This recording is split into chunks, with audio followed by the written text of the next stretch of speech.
This is Daily Blast Live. We're talking about what you're talking about. Get real. You all ready for this?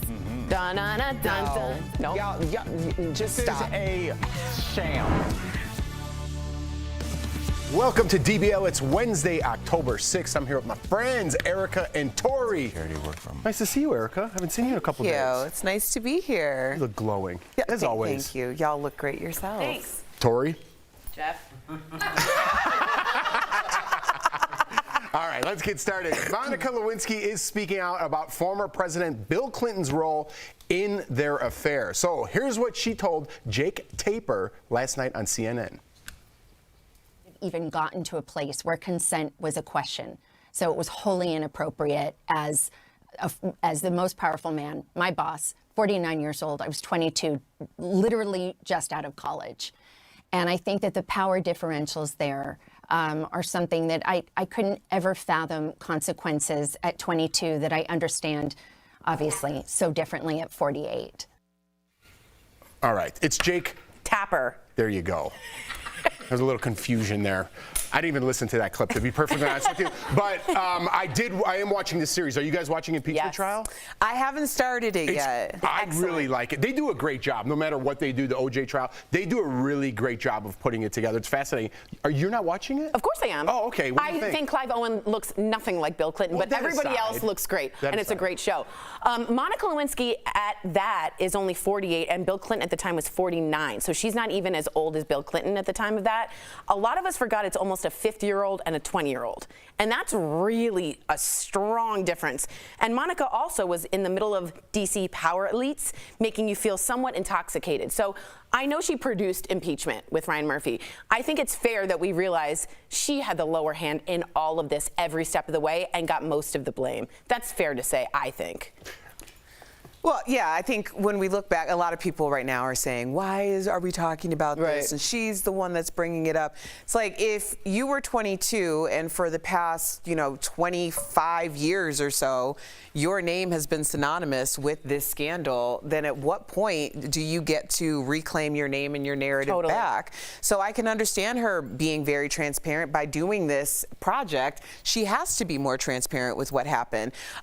When it comes down to it, I think that there are dynamics in a lot of corporations where you have people who are straight out of college, you have people who are in upper level management, and there is this trust in terms of, you've been here longer, you understand what the climate and everything is like, to go along with what the program is. You also don't want to put yourself in a situation where you're not complying with the program or you're seen as difficult, and therefore maybe you won't be around in another couple of years. Totally. If this is what everyone's doing and you're not willing to do it, type of thing. And this is something that happens. And we're learning that Bill Clinton pushed those boundaries from this a lot. So she was relying on him for boundaries as well. And he pushed those boundaries a lot with women. Yeah, and just to go to the age dynamic of the whole thing, take them out of it. 22 years old, you're straight out of college. People say when you meet Bill Clinton or you meet a president, there's an aura around him, right? And you meet that sometimes when I meet a big star or a famous sports player. If I met Michael Jordan today, and if Tori told me to go get a sandwich, I'd tell her to get real. If Michael Jordan walked in, he's like, hey, buddy, could you grab me a sandwich? I'd be like, sure, and I'd run out the door. There's a power dynamic in every situation, and Bill Clinton took advantage of that in that situation. Not saying Monica's clean of everything. Agreed. But yeah, there's a power dynamic, and it's real. Yeah. And you met Michael Jordan. I did. Were you getting him any sandwiches? I was not getting him a sandwich. Now I want a sandwich. Very kind. Oh, man. Yeah, maybe I just wanted a sandwich. All right. Katie Kirk allegedly bullied her NBC colleague during the 2000 Sydney Olympics. So, according to the Daily Mail, Katie wouldn't let fellow reporter Ashley Banfield in the room where she was interviewing sprinter Michael Johnson. She also made Ashley wait while Katie's daughter interviewed Michael for a school paper. Katie was also furious and allegedly mocked Ashley when she asked Michael about using drugs. This comes after Katie wrote that she felt threatened by Ashley in her new book and said that mentoring her would have felt like self-sabotage. Listen, to me, it's a little bit of what goes around comes around, but I want to hear your point of view because I'm not down with Katie Kirk's book, and now she's getting a little taste of her own medicine. You feeling that? Well, I think you get it how you give it. And right now she's giving it, and she has to anticipate that backlash. The question is, would that backlash be different had she said all of this 20 years ago when everything was going down? And the answer is yes. I just asked my own question and answered it for you. Yeah, I mean, really, just so people know, this just in general, because I've certainly been in situations where I, wanted something that someone else had. And what I've realized growing up and getting a little bit more mature is like, when somebody comes to you like that, I always know what the bottom line is. Like, yes, we understand. If I were you, I'd hate me too. Like, it's so transparent. It's very transparent. So the idea that she was doing all of these things because she was also jealous of her, girl, we know. Yeah, What's wrong? It just stinks. I really loved Katie Kirk. I'm not saying this book took me out of that love, but she famously had a colonoscopy and taught a lot of people about that when her husband died, excuse me. And this just seems so mean girls. I get it. It happens in Hollywood. It happens. She explained why. But I'm not going to take this and be like, good for Katie Kirk. Like, this doesn't make me more of a fan. It just makes me like, that's really stinks that's the role that she played. I get that was the climate, but it doesn't do any good for Katie Kirk to me. It's, again, we're talking about power dynamics. Yeah. This is no different. You know what? I'm going to be really honest in this moment. Hit us with it. Because I do think that when we hear these stories now, we get all 2021 about it on our high horses and like, oh, she shouldn't have done that. We're doing the same stuff now. And it's just, it's packaged differently. And until we're very honest about the fact that there is a dynamic, there's still places and work cultures where people don't feel like there's enough for everyone, then we're just packaging the same thing differently. I would rather have someone like Katie Kirk come forward and say, this is what I did. In hindsight, just like you've done in the past, like I've done in the past, in hindsight, I would have handled this differently. But I did not have the knowledge base. I didn't have the talent, the tools, tools to handle it this way. And so until we really, because I love when people are like, I'm a woman's woman, I'm a girl's girl. Girl, stop. Okay, every woman is not your friend, nor should they be. Every person in your work culture is not necessarily you're riding for, and there might be actual legitimate reasons for why you're not doing it. But don't package it all as, I'm a woman who stands up for other women. Okay, don't do that. That annoys me. I had a woman who stood up for other women. She came up to me and she said, just so you know, you weren't that great 10 years ago, so I'm glad that when you went to LA, you got better. Girl, I didn't even live in LA. What are you talking about? You never were in LA. I was like, child, if you upset that I got something that you want, just say that, okay? And then post on your Instagram about how you a woman's woman. Get out of here. That was from the heart. All right, let's squeeze in this last one. Jake Gyllenhaal confessed that he had a crush on Jennifer Aniston when they filmed The Good Girl. Who didn't? Who saw it? Speaking to Howard Stern, Jake said filming the love scenes with Jen was, quote, torture because of the way he felt about Jen. He also admitted there was a pillow between them during sex scenes. You get it? To keep things PG. Yeah, we get it. All right. Well, because most people didn't see the movie, I'm just giving you a visual of what it might have looked like. We got it. All right. So what do we think about this? Well, here's what he said, right? Oh, well, let's listen to Jake, not me.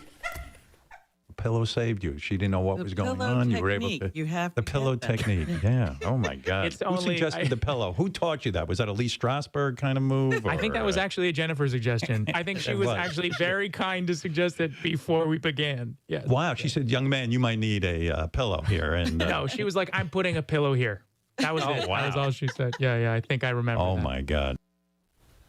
I think it's a good idea. I think that's why we have something called intimacy coaches on set now, because it's super awkward. Those two people aren't together. It's a good way to choreograph it. Make it like a dance. It can be believable, but don't make it where one person who might have feelings for the other feels really uncomfortable in some kind of power dynamic, which is the theme of this show. He was an up-and-coming star. She was huge. At some point, the pillow is the intimacy coach saying, here's a boundary, we're not real. I appreciate this on set. Yeah, the power dynamic was with her, though. Right, she's like, stronger. Listen, I get you're doing a movie. Yeah, she's she big knows star. She's hot. She knows she's Jennifer Aniston. He's an up and coming. She's a huge star. Yeah, You still say up and coming? What? Jake Gyllenhaal? Back then? Oh! I just got that. I love Erica so much. He was a rising star. I can't say that. saying. Oh, Lord have mercy. But you could see why things like that, she had to put it upon herself to put the pillow there. Now they have a director to come in with a coach. That's much more fair, I think. You wanted to continue your point after that, I want to go. Jake Gyllenhaal was also in Bubble Boy. Changing the subject a little bit, the moon a little bit. Coming up on DBL, Nicholas Sparks is here. Are his best-selling stories really based on his own life? Tori's still catching her breath over there. And Jason Momoa may look tough, but he claims he isn't the king of his house. We're talking about who takes the lead in relationships. That's coming up next. Closed captioning provided by... Hi, guys. We wanted to talk about Jennifer Aniston's movie choices, and she actually, in my opinion, picks terrible movies. She could do very well for herself as a film career, and she just doesn't pick. Yeah, she was good in Office Space. The Breakup, Along Came Polly, but Good Girl was actually a really good film, and I thought deserved much more critical reviews. We don't see. No one knows what you're talking about.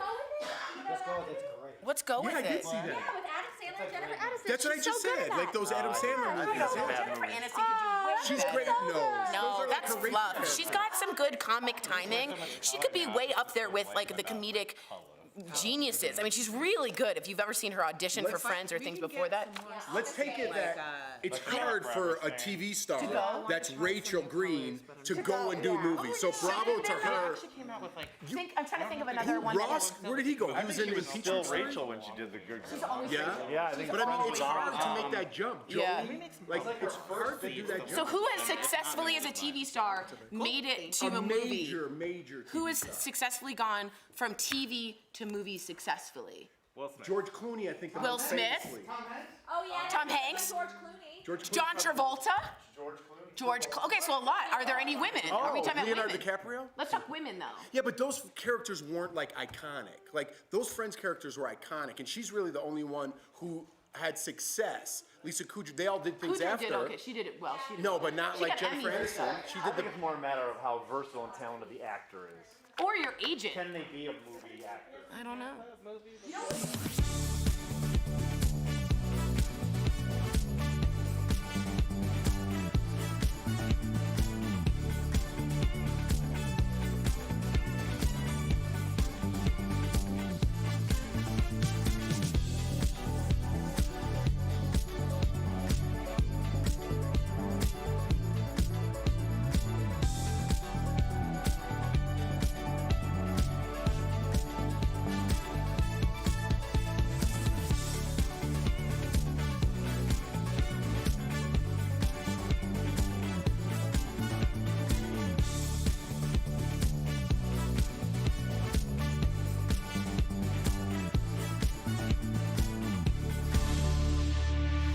Welcome back to DBL. Jason Momoa is dishing on his marriage. So in an interview with Men's Health Australia, he talks about his relationship with Lisa Bonet. Jason says he's nothing like the characters he plays in Game of Thrones, saying, quote, I may look big and tough, but I'm not. I'm nothing like Khal Drogo. I'm not even the king of my own house. I'm absolutely terrified of my wife. So here's the question.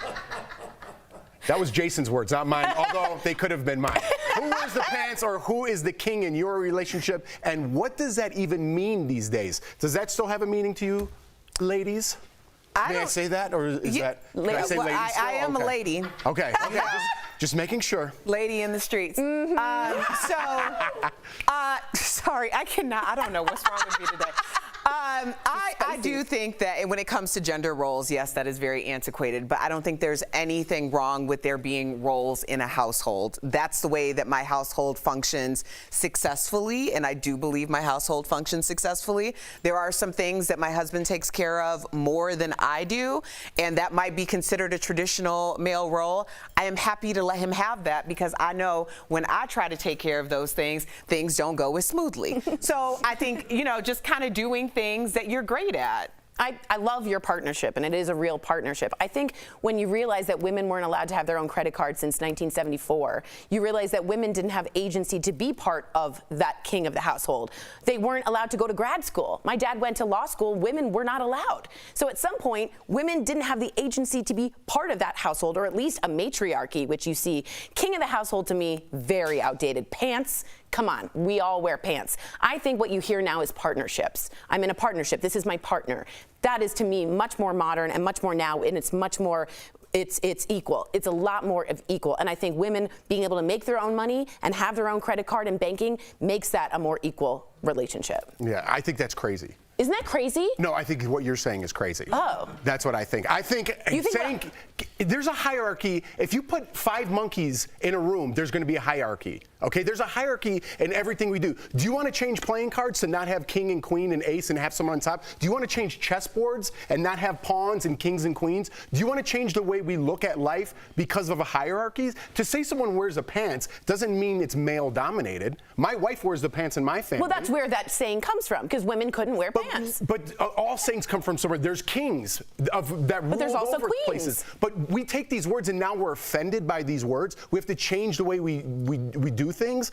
To me, it's insane. It's gone way too far. And to say this person's the king of my household and say that's antiquated and outdated and how dare you to somebody is First off, insane. I never said how dare you. But that's how people I'm not talk. offended. I just think you sound completely outdated and you sound chauvinistic. I think you're I think you're the absolute opposite of that. You're on the other side of that, and it's crazy the way people talk. To say like, oh, my wife wears the pants, and it's someone to think in the back of their mind and say, wow, I can't believe how antiquated and outdated and male chauvinistic But that's saying you don't care about context. Wearing the pants is an adage that comes from when women couldn't wear pants. That is antiquated. I can wear pants, and I can say that that is an antiquated statement. All right, cool. We'll be right back. Hey everyone, today's an exciting...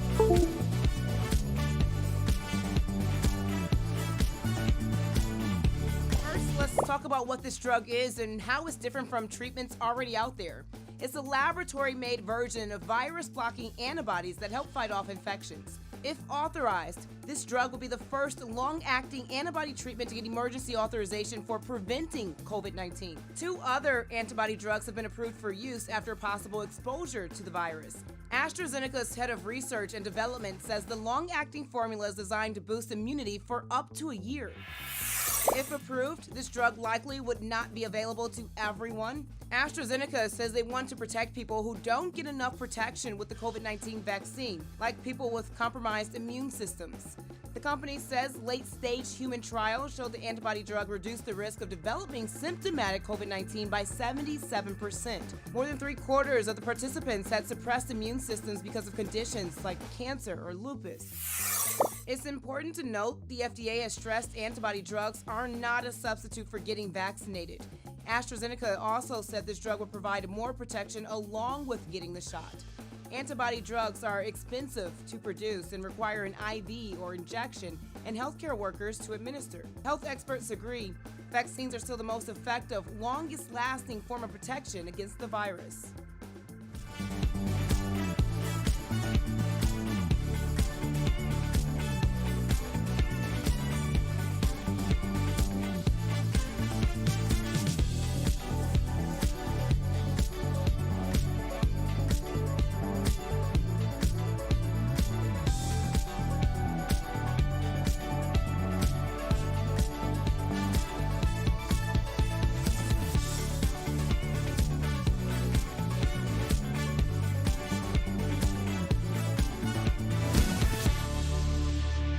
Welcome back to DBL. He's written some of the most iconic love stories of our time. And be honest, when you heard me say love stories, you thought of Nicholas Sparks, right? Well, earlier we had him on to talk about his new book, The Wish. It's all about romance. That's today's DBL Spotlight. Welcome to the show, Nicholas. It is so great to have you. How are you? What's up, Nick? Nick. Yeah, hey, thanks for having me. This is a lot of fun. I appreciate you letting me on. Absolutely. I like your mahogany background, that bookshelf. Let's get to it. All right. Yeah, so what these are actually my books in various foreign languages. I think I published in about 50 different foreign languages, and I don't know, there's 24 books now, so about 1,000 books in here from all around the world, and I can't read any of them because I don't know that many languages basically. You know the love language, and that's a flex. That's a huge flex. That's a huge flex, sir. I bow down. Can you imagine somebody saying, "Nice bookshelf"? You're like, "Oh, these are all my books." Those are all mine. Anyway, you were saying? Now, I do want to know, your books are based on true stories from your family, and I want to know, are you as really so romantic in real life as the characters characters in your books? Yeah, of course. I love a good romantic date. I think life is about experiences, and I'm all for, hey, we'll go to dinner and maybe have a glass of wine or something like that. But I also enjoy things like let's take a walk and hopefully we'll see something magical out there. I remember one time, it was almost like it was like almost like out of my books, right? We just got off the plane. We end up on this little island and we're so tired. We say, no, but let's walk and let's go get some time. Let's go get some fresh air. And as we're walking, suddenly down the beach, the whole island, there's nest after nest of baby turtles hatching, right? Which of course is like right out of the last song, one of the novels I wrote. And over there, over the horizon, there's a rainbow. And yeah, it's nothing that planned, but there was definitely magic and romance in that moment. And of course, we try to do romantic gestures as well. Cute. This guy's writing a novel as we're talking right now. Into it.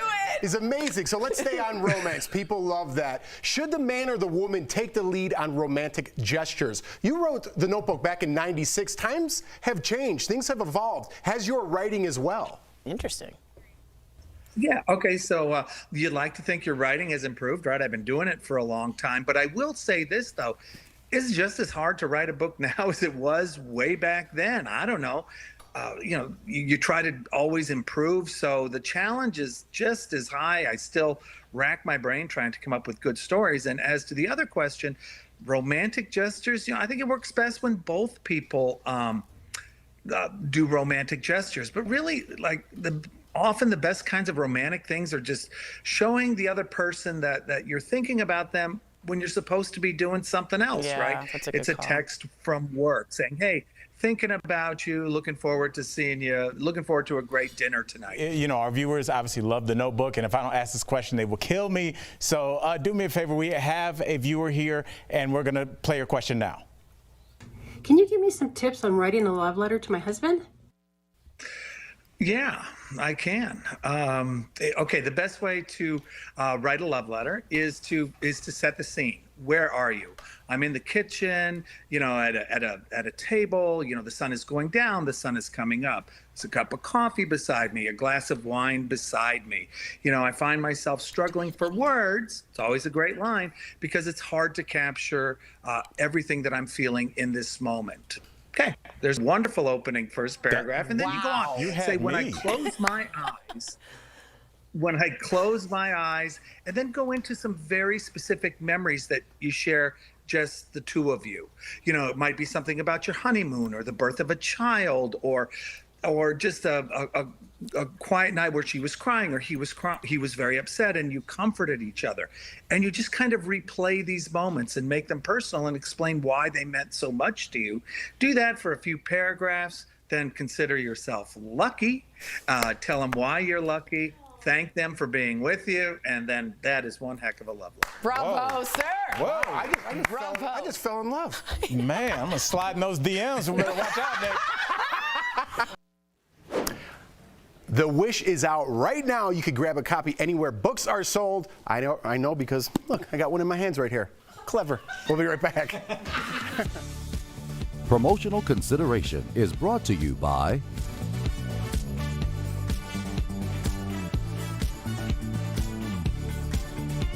Sweaty pits and funky BO, people usually put on deodorant or antiperspirant. Most antiperspirants contain aluminum to help you sweat less. Deodorants, for the most part, don't use aluminum. So why am I talking to you about this? Well, people on Twitter are asking if aluminum in deodorants can cause breast cancer. Some of these claims have been circulating online since the late 1990s, with some saying aluminum in antiperspirants clog sweat ducts in your armpits, which prevents your body from purging toxins, which then build up in the lymph nodes below the arms, causing cell mutations and ultimately breast cancer. With October being Breast Cancer Awareness Month, we're here to clear this up once and for all. So let's verify. Does aluminum in antiperspirants or deodorants cause cancer? Our sources for this are 3 dermatology experts, the National Cancer Institute, the American Cancer Society, and the Food and Drug Administration. All of our experts say deodorants and antiperspirants with aluminum are safe. Dr. Corey Hartman says there's no science to back this claim up. There's never been a study that has linked aluminum in deodorant or antiperspirant, I should say more precisely, to any sort of cancer-causing condition. Dr. Friedman adds that some chemicals in antiperspirants could cause skin irritation, but not cancer. I cannot be clearer. There's no evidence that supports that these are dangerous with any of the clinical evidence we have to date. So we can verify, no. Aluminum in deodorants or antiperspirants does not cause cancer. With your Verify, I'm Ariane Till. Don't miss a day of DBL. I am here to receive that gift. Bold debates. Come on now. Enough. Get real. It blows my mind. Hot celebs. Happy 5th anniversary. Love a suit, by the way. Thank you. Seriously, Al, give her a break. That just sounded weird, actually. And all the laughs. That's Erica feeling it. Okay, I'm done with this. I'm done. DBL is always all new every day.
If you want to live a longer life, focus on exercise, not weight loss. We're chatting about it on DBL's Focus on Fitness, presented by QB. So a new study says the risk of premature death was lowered by 30% or more in obese men and women who started exercising. But those who lost weight solely through dieting showed no decrease in mortality rates at all. They also found that those who go on and off diets frequently had more health problems. Saying focus is so important, and QB has made it easy, regardless of physical ability or age. Try their under-desk elliptical at home. Call 1-800-556-2089 or visit QB.com to learn more.